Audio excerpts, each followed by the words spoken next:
빅터는 17살이 되던 해에 자기 동네를 떠나서 잉골슈타트 대학교로 진학하게 됩니다. 이 잉골슈타트 대학교에서 앞으로의 삶을 송두리째 바꾸게 될 발트만 교수를 만나게 됩니다. 발트만 교수의 가르침을 받은 빅터는 인조인간, 그러니까 생명을 창조하자, 이제 이런 결심을 하게 되고 거기에 필요한 공부를 하게 됩니다.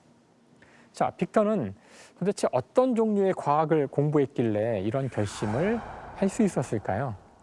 사실 이 책 프랑켄슈타인에는 자세히 나오진 않아요.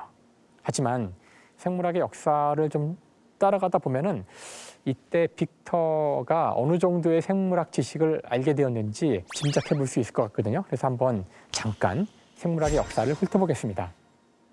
생물학의 역사에서 등장하는 첫 번째 가장 위대한 사람은 2세기에 살았던 갈레노스라는 의사입니다.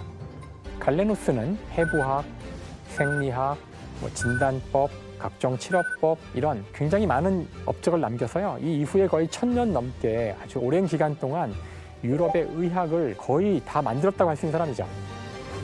자, 그런데 안타까운 일이지만 이 갈레노스가 물론 관찰을 해서 이론을 만들긴 했으나 지금 저희가 보기에는 대부분 다 틀린 이론이었어요.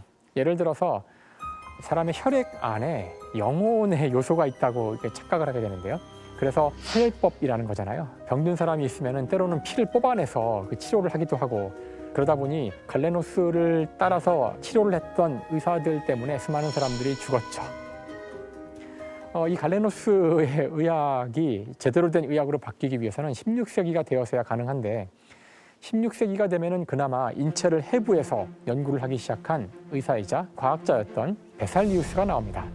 그 이후에 이 베살리우스의 연구를 실제 살아있는 사람과 동물에 대한 실험을 통해서 좀 더 정교하게 만든 바로 그 사람의 이름은 윌리엄 하압이죠.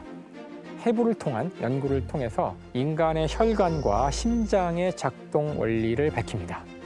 심장은 피를 펌프질하는 기계에 불과하다는 이야기를 처음 한 사람이죠. 당시 사람들은 우리의 영혼이 심장에 있다고 생각했어요.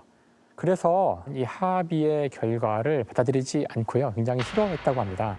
어쨌든 이 하비의 이 이론은 같은 시대를 살았던 철학자 데카르트 또는 홉스 같은 사람들에게 큰 영향을 주게 돼서 이들의 철학과 정치학이 기계론적인 사고방식에 바탕을 두게 되는데 큰 영향을 주게 되죠. 사실 기계론이라는 것은 생물학적으로 봤을 때 이 생명체라는 것을 어떤 영적인 존재로 보는 것이 아니라 하나의 기계로 보는 겁니다. 즉 생명현상을 물리화학적 작용으로 보는 거죠. 오늘날 저희가 생명을 보는 관점과 거의 유사하다고 볼 수 있어요. 이걸 좀 확대해 보면 인간조차 기계로 보는 그런 관점이라고 볼 수 있죠. 이런 그 기계론적인 사고방식의 끝판왕이 누구냐 하면은 물리학의 슈퍼스타 아이작 뉴턴입니다. 아이작 뉴턴은 아예 한 걸음 더 나가서 인간과 생명만이 아니라 이 우주 전체가 기계라고 보는 관점을 만들게 되죠. 그리고 그 우주 전체를 기술하는 수학 공식을 찾게 됩니다. 오늘날 우리가 그것을 물리법칙이라고 부르죠. 자, 어쨌든 이 프랑켄슈타인에서 빅터가 인조인간을 만들어낸다 하는 이런 과학적 상상력, 이것은 기본적으로 우리 인간, 나아가 이 생명을 기계로 보는 이런 관점이 없었다면 떠올릴 수 없었을 거예요.